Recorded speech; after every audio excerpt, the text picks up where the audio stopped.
You're listening to Shows That Shaped Me, a podcast by WhatsOnStage.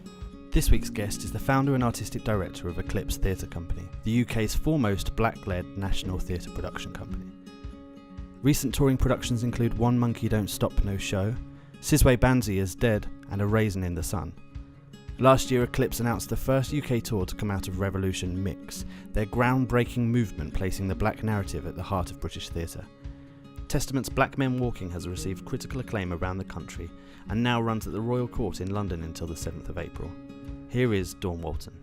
The most memorable production of my career to date has to be a production that I did here in the Royal Court Theatre, and it was 93.2 FM by Levi David Adai. I choose that production because there are several things about it that were really important. It came out of a really clear desire to find the next generation of new black British writers.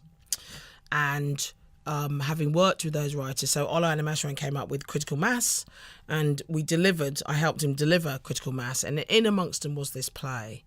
And it was a moment where I was really aware that plays like Levi's play, First Time Writer, were quite often done as readings, and then we just kind of forget about them. Maybe they make it to production, maybe they don't.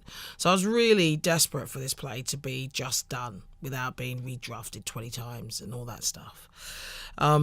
Just done. It was just raw and brilliant, I thought. And actually, to give him his credit, Ian Rickson went for it. And he gave us 10 days rehearsal. We had the main house for 2 days, in which we could do 4 showings of it, the first one being an open dress. And it was, as he always describes them, a play without decor. So the first battle was to get decor. And so I talked to the production manager here in the court, Paul Handley, the brilliant Paul Handley. And I said to him, so how's this going to work then? Are we just going to fling some furniture up on stage? Is that how I'm doing it? And I could see his brain going over my dead body.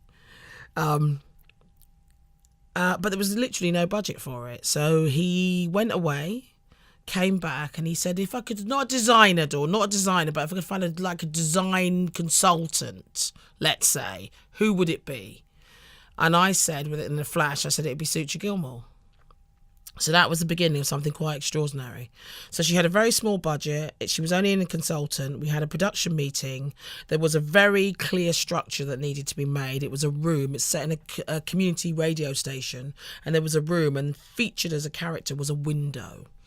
So that slammed while they were trying to do broadcast. So we're like, how's that going to work then? How are we going to do window? And Sucha did the most brilliant thing I've ever seen a designer do. She just got a pencil out, she took a piece of paper, and she drew the outline of a room with no walls, just drew the outline, the shape of it, with a window fixed in it, and said, and they started talking millimetres of wires and stuff, at which point I made cartoons. But they were talking about millimetres and just built the structure of the room with wire. And so we made that design. And that was the main piece. Everything else was kind of found all around the space, and the furniture fitted into that, and the mess and the chaos of a community radio station was built out of that.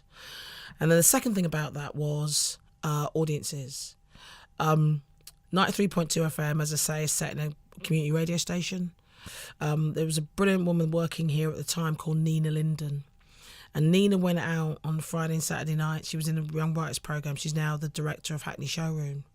But she went out Saturday nights and flyered clubs and all kinds of really brilliant areas in Brixton and Shoreditch and all over the place. These really cool clubs and stuff. And then there was kind of the show opened, and there was a sort of a rumbling sound.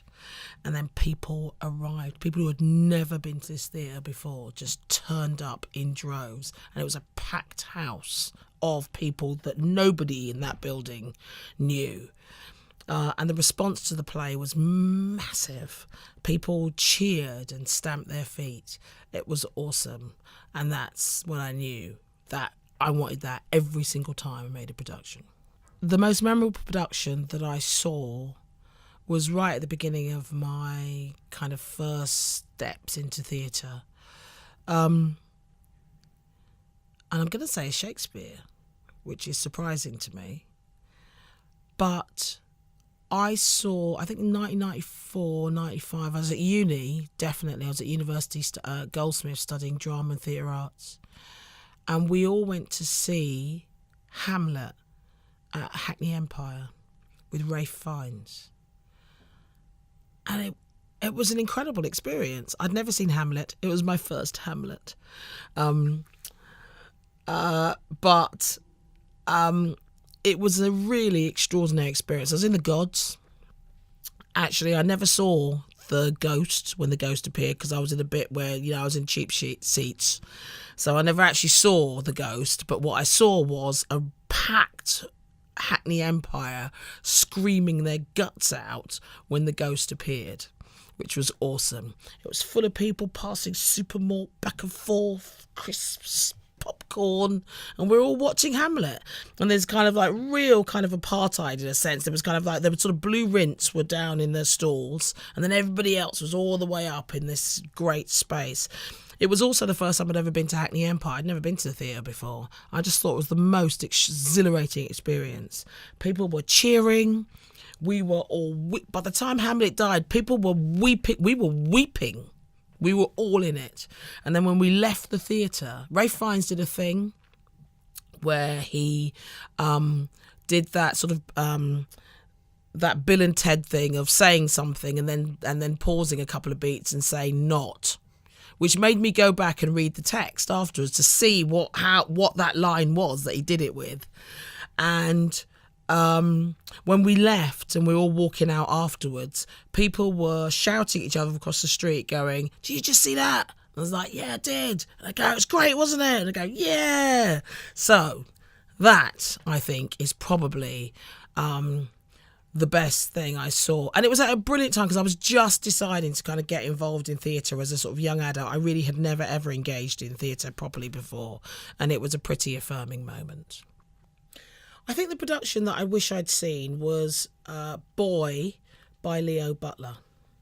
So I know Leo Butler. I've known him pretty much at the start of his career. When I first started back at Day at the Court, and I was coming in here and I was doing a bit of reading at the Young Writers Programme, and we used to have a big festival every couple of years, a Young Writers Festival.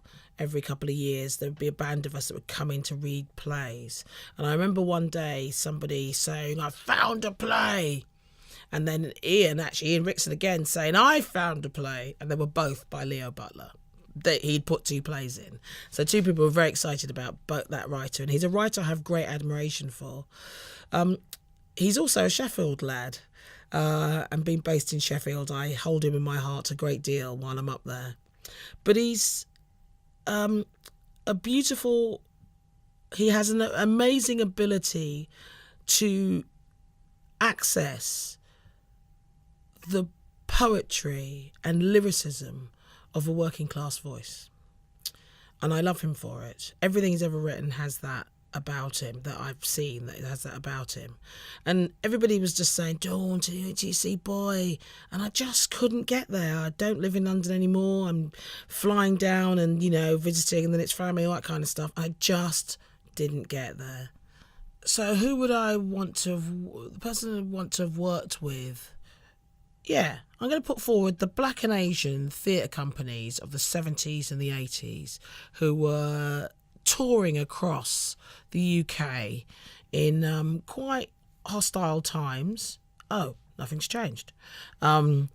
Making work, building community everywhere they went, stopping off in cities.